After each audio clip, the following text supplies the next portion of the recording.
ऐसी डिजीज है जिसमें वे स्वेल कर जाते हैं, डोमिनेंट हो जाते हैं, टॉर्टस इनका स्ट्रक्चर हो जाता है एंड ये पैरों में उभर करके दिखाई देते हैं। इसमें क्या होता है कि वेरिकोज वेन में जो उसके वॉल्स होते हैं वो इनकॉम्पिटेंट हो जाते हैं।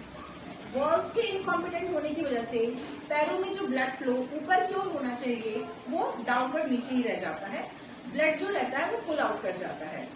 तो इस कंडीशन में पेशेंट में क्या सिम्टम्स दिखाई देंगे? सबसे पहले तो स्वेलिंग रहेगा, सीवियर पेन रहेगा, टेंडरनेस रहेगा एंड ब्लड नीचे पुल आउट कर जाता है, तो मे बी एडिमा हो सकता है, मीन्स एक्युमुलेशन ऑफ फ्लूइड। तो ये कुछ सिम्टम्स होते हैं वेरिकोज वेन के। Now what is the cause? Cause क्या है वेरिकोज वेन का? वेरिकोज वेन बहुत कॉमन होता है ओबेसिटी में, प्रेगनेंसी के केस में, या फिर प्रोलॉन्ग स्टैंडिंग जो लोग करते हैं उनमें कॉमन है, या पोस्ट सर्जिकल केस के बाद जो कॉम्प्लिकेशंस हो जाते हैं उसमें भी वेरिकोज वेन बहुत कॉमन होता है।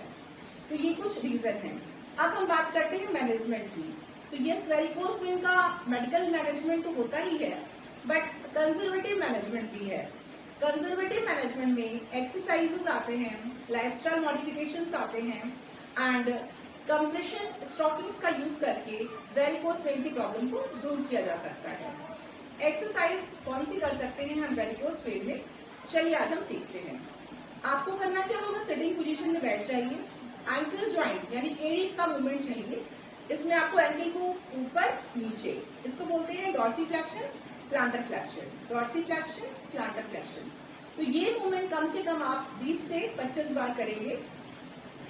ऐसा करने से क्या होता है कि आपके पैरों में ब्लड फ्लो अच्छा हो जाता है, इंप्रूवमेंट रहेगा ब्लड फ्लो में, प्लस जो आपकी काफ मसल्स हैं यानी कि पैर के पीछे वाले जो मसल्स हैं इसको हम लोग बोलते हैं काफ मसल्स। इसमें दो मसल्स होती हैं, गैस्ट्रोनिमियस एंड सोलियस। इनका कॉन्ट्रैक्शन बेटर होगा, वो कॉन्ट्रैक्ट करेंगी, रिलैक्स करेंगी, तो ब्लड फ्लो आपके पैरों में अच्छे से जाएगा। ये मसल्स जो होती हैं सोलियस एंड गैस्ट्रोनिमियस, जिसको हम लोग पेरिफेरल हार्ट भी बोलते हैं, तो ये मसल्स एंटी ग्रेविटी वर्क करती है, यानी कि ग्रेविटी के अगेंस्ट में ब्लड फ्लो को ऊपर करती है। ठीक है, तो ये एक्सरसाइज प्रॉपर करने से ब्लड फ्लो तो इंप्रूव होगा ही, मसल्स का कॉन्ट्रैक्शन एंड रिलैक्सेशन चलेगा। तो ये हुआ डॉर्सीफ्लेक्शन, प्लांटर फ्लेक्शन। उसके बाद से एंकल का सर्कमडक्शन मूवमेंट करिए, यानी गोल गोल घुमाइए, क्लॉकवाइज एंड एंटी क्लॉकवाइज।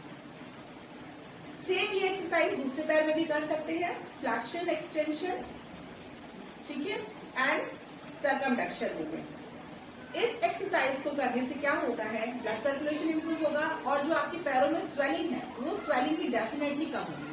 तो ये एक्सरसाइज परफॉर्म करके आप अपनी वेरिकोज वेन की प्रॉब्लम को दूर कर सकते हैं।